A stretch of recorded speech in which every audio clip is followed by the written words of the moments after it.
We will use this setup to study the energy change in a simple pendulum. The weight is actually a few masses joined together. Measure the mass of the weight using an electronic balance. Then measure the diameter, d, of the weight. Set up the apparatus as shown.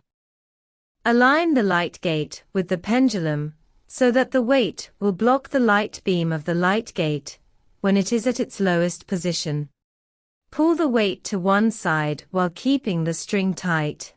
Measure the height of the weight above its lowest position. Start recording data and release the weight. Record the time, t, taken for the weight to pass through the light gate perpendicularly. Find the speed, v, of the weight when it passes its lowest position using the formula v equal to d over t. Calculate the kinetic energy of the weight when it is at its lowest point. Then calculate the loss in potential energy when the weight moves from the highest to the lowest position. Is the potential energy that the weight loses about the same as the kinetic energy that it gains?